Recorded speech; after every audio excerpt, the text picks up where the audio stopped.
A conversation came up with a couple of friends yesterday where the topic at hand was about feeling like we're special and how that ties in with jealousy. Like how if somebody seems to be, quote, better at something than us, it can take the mind, take the not self, and have it believing that because we're not, quote, as good at something than somebody else, that means that we're not special, or that in some way threatens the degree of our specialness. And human design can offer a really interesting reframe for this, because when we're educated, the majority of us from a young age, we are in school and we're competing with each other in the same tests, in the same achievements. We're doing achievement tests, physical fitness tests, standardized testing, all of these things that are basically making us compare ourselves to others or to the status quo or to what society is telling us we should be. So we're sort of set up to feel jealous of each other, to feel threatened by each other, because there's this illusion that there's not enough space for all of us, that we have to get to be the best in these standardized ways of measuring our worth, basically. So, and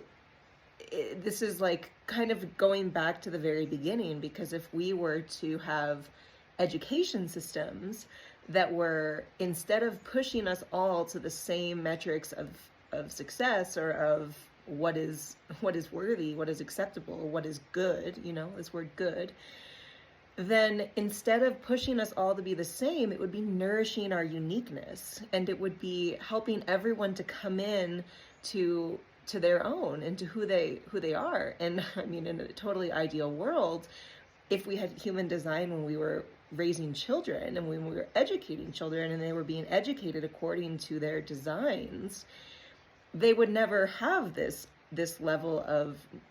quote, not selfness. They would be operating from their strategies and authorities from day zero, and wouldn't have this sort of deconditioning process that we go through as adults when we learn about human design.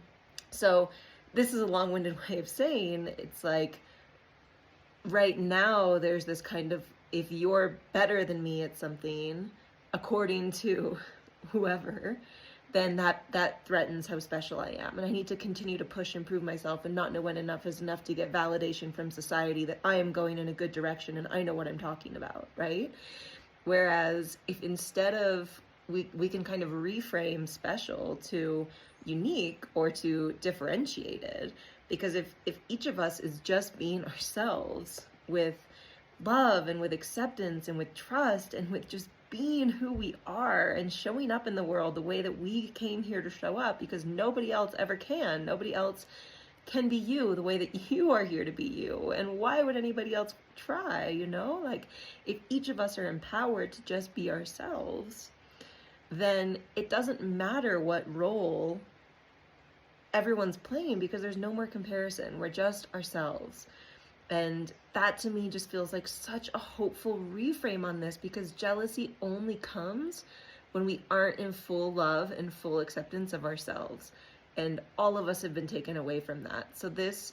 is a very practical and logical way to fully come back to embracing and loving and embodying who you are, because the world absolutely 100% needs your authentic, empowered expression.